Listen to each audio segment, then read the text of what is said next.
जय श्री कुंज बिहारी की, जय श्री राधा प्यारी की। हरे कृष्णा कृष्णा कृष्णा हरे हरे, हरे रामा राम राम हरे हरे। भगवत रसिक चैनल में आप सभी का स्वागत है। हरि के प्यारे भक्तों, क्या आप जानते हैं कि हिंदू धर्म में महिलाएं बिंदी क्यों लगाती हैं? तो आज इस वीडियो में हम ये जानेंगे। मगर उससे पहले अगर आपने अभी तक इस चैनल को सब्सक्राइब नहीं किया है तो जल्दी से इस चैनल को सब्सक्राइब करें, ताकि नई वीडियो अपलोड होते ही आपके पास उसकी नोटिफिकेशन आ जाए और आप सबसे पहले उस वीडियो को देख सको। तो चलिए जानते हैं कि हिंदू धर्म में महिलाएं बिंदी क्यों लगाती हैं। बिंदी शब्द संस्कृत के शब्द बिंदु से लिया गया है, जिसका अर्थ बूंद या कर्ण होता है। बिंदी के कई क्षेत्रों में अलग नाम है, जैसे कुमकुम और सिंदूर। लगभग 3000 ईसा पूर्व ऋषि मुनियों ने वेद लिखे थे, जिसमें उन्होंने चक्रों नामक केंद्रित ऊर्जा के क्षेत्रों के अस्तित्व का वर्णन किया है। 7 मुख्य चक्र हैं जो शरीर के केंद्र के साथ चलते हैं, और छठा चक्र जिसे आज्ञा चक्र कहा जाता है, बहु चक्र या तीसरा नेत्र।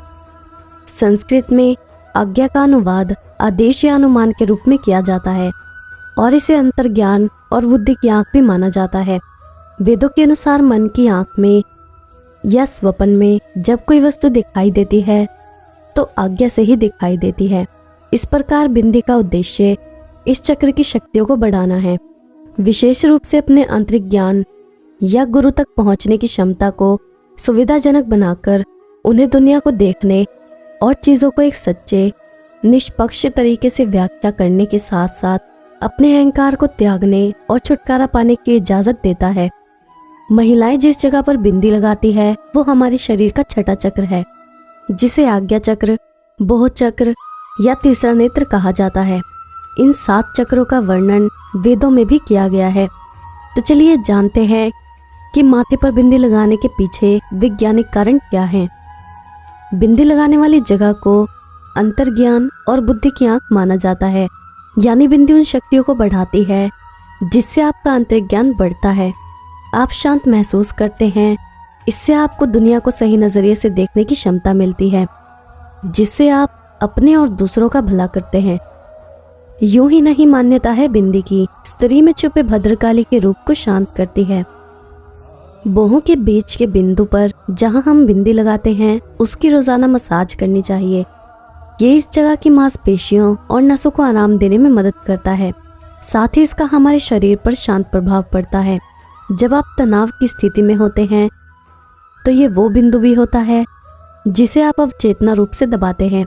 इस प्रकार शांत रहने के लिए और अधिक एकाग्र मन रखने के लिए हर दिन एक बिंदी लगाएं। हमारे माथे पर एक विशिष्ट बिंदु होता है जहां बिंदी लगाई जानी चाहिए। एक्यूप्रेशर के सिद्धांतों के अनुसार ये बिंदु हमें तुरंत सिर दर्द से राहत देता है। ऐसा इसलिए है क्योंकि इसमें नसों और रक्त वाहिकाओं का अभिसरण होता है। जब इस बिंदु पर मसाज की जाती है तो हमें तुरंत आराम मिलता है। माथे के बीच में पिनियल ग्रंथि होती है। जब यहाँ तिलक या बिंदी लगाई जाती है तो ये ग्रंथि तेजी से काम करने लगती है। इससे दिमाग शांत होता है, काम में एकाग्रता बढ़ती है। इससे गुस्सा और तनाव कम होता है। बिंदी से ट्राइजेमिनल तंत्रिका पर दबाव पड़ता है। इससे नाक और इसके आसपास के क्षेत्र उत्तेजित होते हैं। उत्तेजित होने पर यह तंत्रिका नाक के म्यूकोसल स्तर और साइनस में रक्त के प्रवाह को उत्तेजित करने में मदद करते हैं। ये बंद नाक को राहत देने के साथ साथ साइनस और नाक में सूजन को कम करने में भी मदद करते हैं। बिंदी लगाने से चेहरे की मांसपेशियां भी एक्टिव होती है। इससे चेहरे का ब्लड सर्कुलेशन भी बढ़ता है। इससे आपके चेहरे पर मौजूद झुर्रियां भी कम होने लगती हैं। दरअसल बिंदी जिस स्थान पर लगाई जाती है वहाँ एक नर्व होती है जिस पर दबाव पड़ने पर त्वचा की झुर्रियां दूर होती हैं और हमारा चेहरा जवान बना रहता है। तो चलिए अब जानते हैं कि लाल रंग की बिंदी का क्या महत्व होता है। क्या आपने कभी सोचा है कि शादीशुदा महिलाएं लाल रंग की बिंदी ही क्यों लगाती हैं? बाजार में तरह तरह की रंग बिरंगी बिंदियां मौजूद हैं, फिर भी लाल ही क्यों? इसका जवाब ये है कि लाल रंग को समृद्धि का प्रतीक माना जाता है। इसलिए जैसे ही दुल्हन नए घर में प्रवेश करती है वो अपने साथ समृद्धि लेकर आती है। हिंदू धर्म में लाल रंग को उगते सूरज से जोड़कर देखा जाता है। इसलिए लाल रंग का महत्व अधिक है। आपने देखा होगा कि लक्ष्मी जी लाल अवतार में बिंदी, चूड़ी और सिंदूर लगाए नजर आती हैं। इसलिए लाल रंग को लक्ष्मी जी से जोड़ा जाता है। लक्ष्मी जी भगवान विष्णु की पत्नी हैं। वो हर सुख दुख में उनके साथ रहती हैं, हर तरह से उनकी रक्षा करती हैं। इसी तरह माना जाता है कि दुल्हन भी अपने पति की रक्षा करती है। तभी तो कहा जाता है कि अगर एक औरत चाहे तो वो यमराज से भी अपने पति के प्राण वापस ला सकती है। ज्योतिष शास्त्र के अनुसार मंगल का रंग लाल होता है, जो विवाह का प्रभारी होता है। इसी वजह से शादीशुदा महिलाएं ज्यादातर लाल रंग की बिंदी लगाती हैं। इससे पति पत्नी के जीवन में खुशहाली रहती है। महिलाओं के 16 श्रृंगार में बिंदी भी शामिल होती है। इस कारण से भी महिलाएं हमेशा बिंदी लगाकर रखती हैं। 16 श्रृंगार को महिलाओं के लिए शुभ माना जाता है। लाल रंग की बिंदी को प्यार और समृद्धि से जोड़कर देखा जाता है। इस रंग को बेहद शुभ माना जाता है। वहीं काले रंग को शुभ माना जाता है। इसलिए शादीशुदा महिलाओं को काले रंग की बिंदी लगाने से मना किया जाता है। हिंदू परंपरा ये मानती है कि सभी लोगों की एक तीसरी आंख होती है। बाहरी दुनिया को देखने के लिए 2 भौतिक आंखों का उपयोग किया जाता है, जबकि तीसरा ईश्वर की ओर ध्यान केंद्रित करता है। जैसे लाल बिंदु ईश्वर को अपने विचारों के केंद्र में रखने के लिए एक निरंतर अनुस्मारक के रूप में सेवा करने के साथ साथ पवित्रता का प्रतीक है। बिंदी विशेष रूप से लाल रंग की विवाह के शुभ संकेत के रूप में भी कार्य करती है। जैसे ही हिंदू दुल्हन अपने पति के घर की दहलीज पर कदम रखती है, उसकी लाल बिंदी समृद्धि की शुरुआत करती है और उसे परिवार के सबसे नए अभिभावक के रूप में स्थान प्रदान करती है। कुछ समुदायों में महिलाएं अपने पति के निधन के बाद बिंदी लगाना बंद कर सकती हैं। आधुनिक समय में बिंदी के प्रतीकवाद का अब सख्ती से पालन नहीं किया जाता है। बिंदी अब सभी आकार और रंगों में आती है और बड़े पैमाने पर सौंदर्य सहायक उपकरण के रूप में उपयोग की जाती है।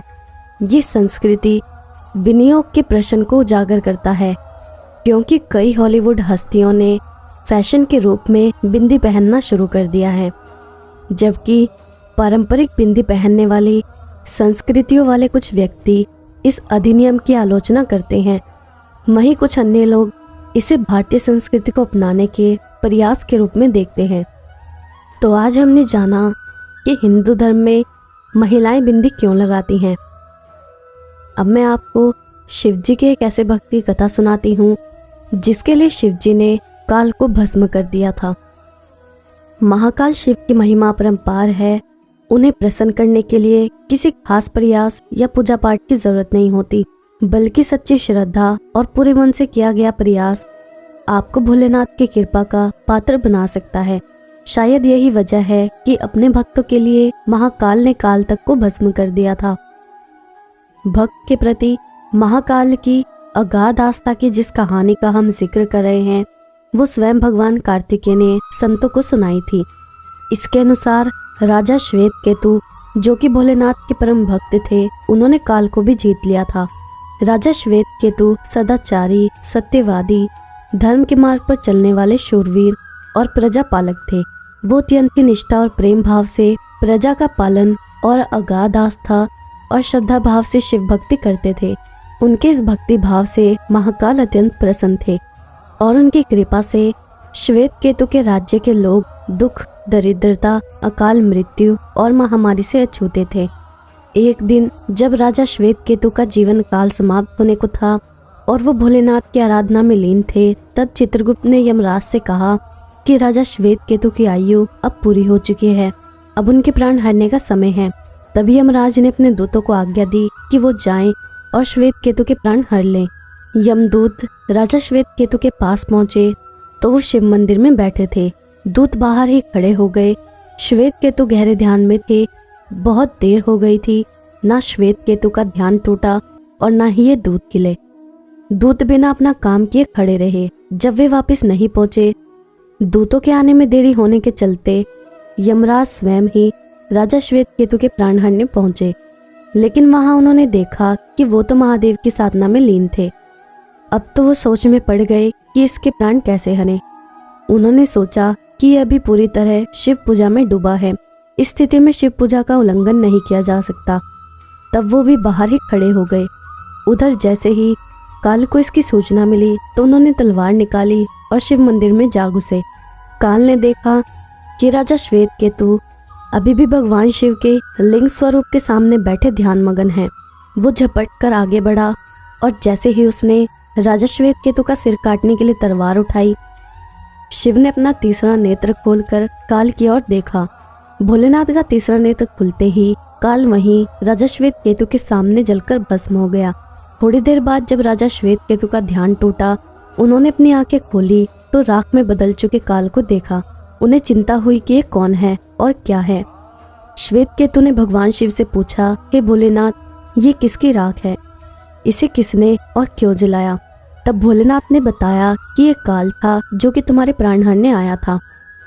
राजा श्वेतकेतु ने कहा कि हे महाकाल, ये तो आपकी ही आज्ञा से तीनों लोकों में विचरते हैं, लोक को नियंत्रण में रखते हैं। इसी के भय से तो लोग पुण्य कार्य करते हैं। आप इन्हें अति शीघ्र जीवन दान दे दें। शिवजी की कृपा से काल जी उठे और उन्होंने उठते ही श्वेतकेतु को अपने गले से लगाकर बोला, राजा, तुम जैसा तो तीनों लोकों में कोई नहीं है। तुमने तो अजय काल को भी जीत लिया। जीवन दान पाकर काल और यमराज ने कहा कि ऐसे जातक जो शिवजी के परम भक्त हैं, सच्चे मन और पूरी श्रद्धा से महाकाल की पूजा में लीन रहते हैं, सिर पर जटा और गले में रुद्राक्ष पहनते हैं, विभूति का त्रिपुंड ललाट पर लगाते हैं और पंचाक्षर मंत्र का जाप करते हैं, उन्हें कभी भी अकाल मृत्यु का ग्रास नहीं बनना पड़ेगा। कथा के अनुसार इस आशीर्वाद के बाद श्वेतकेतु ने लंबे समय तक राज किया और फिर महाकाल की कृपा पाकर उनमें ही विलीन हो गए। तो ये थी आज की हमारी कथा। अब मैं आपसे विदा लेती हूँ। अगर आपको ये वीडियो अच्छी लगी हो या आपको इससे कुछ सीखने को मिला हो तो इस वीडियो को लाइक ज़रूर करना और जितना हो सके उतना शेयर करना, ताकि अन्य भक्तों तक भी ये वीडियो पहुँच सके। जय श्री कुंज बिहारी की, जय श्री राधा प्यारी की। हरे कृष्णा कृष्णा कृष्णा हरे हरे, हरे रामा राम राम हरे हरे।